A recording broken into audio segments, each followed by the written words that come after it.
The most audacious moment in 1798 began when Napoleon Bonaparte, cloaked in the language of science and liberation, landed on the shores of Egypt with an army and a secret.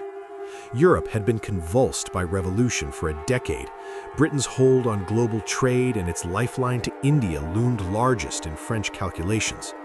What the Directory announced as an expedition of savants and soldiers was, in fact, a geopolitical conspiracy. Use a military strike in Egypt to sever Britain's eastern route, cloak conquest in Enlightenment rhetoric, and win local compliance with proclamations of freedom. Napoleon's fleet dropped anchor off Alexandria in early July 1798. He moved fast, seizing Alexandria, routing the Mamluk cavalry at the Battle of the Pyramids on July 21, and parading the rhetoric of liberation to Cairo's crowds. He promised respect for Islam, continuity of local law, and protection from Ottoman misrule. Simultaneously, he brought 167 scholars, engineers, and artists, the Commission des Sciences et des Arts, and founded the Institut d'Égypte to legitimize the occupation. The savants cataloged antiquities, measured the land, and wrote proclamations. Their journals would later be compiled into the vast, authoritative Description de l'Égypte.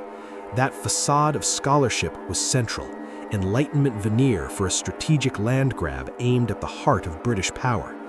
The conspiracy's strategic axis was simple and ruthless: control Egypt, threaten British lines to India, and open the door to anti-British alliances across the Indian Ocean, including with rulers like Tipu Sultan in Mysore. French envoys and agents carried messages. French plans spoke openly of an overland route and diplomatic overtures to Asian courts. In private, Napoleon's staff debated logistical maps and timetables. In public, proclamations promised protection and liberty. Local elites, the Mamluks, and the Ottoman governor watched and tested the promises. For a time, many Egyptians believed the rhetoric. Others smelled the trap. The conspiracy's fragile success was shattered at sea. On August 1–3, 1798, Admiral Nelson annihilated the French fleet at the Battle of the Nile in Aboukir Bay. Cut off, the expedition was stranded. The plan to march on India evaporated without naval support. Yet Napoleon dug in, turning Cairo into an administrative center and doubling down on the scholarly front. Soldiers dug up pharaonic relics. In July 1799, a French sergeant named Pierre-François Bouchard discovered a carved slab near Rosetta, the Rosetta Stone, an artifact that would unlock Egypt's past decades later. Within Egypt, the tension grew. French requisitions, impressments, and heavy taxation betrayed the liberation rhetoric. When resistance flared in Upper Egypt and in the countryside, French reprisals hardened local opinion. The savants' notebooks and the general's dispatches, when read together, revealed the conspiracy's double life. One side of the document invited cooperation in the name of science. Another recorded logistics, troop dispositions, and secret overtures to anti-British powers. By the summer of 1799, the conspiracy had run its course. Napoleon, sensing opportunity in France and convinced his presence was less necessary than his myth, slipped away from Egypt in August to return to Paris. He left General Kleber in command.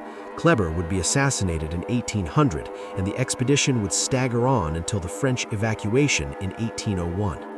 In Europe, the plan's true scale became clear: an attempt to translate revolutionary France's energy into imperial leverage against Britain, using scholarship as cover and liberation as pretext. History remembers the campaign for its battles, its artifacts, and its strange marriage of science and war.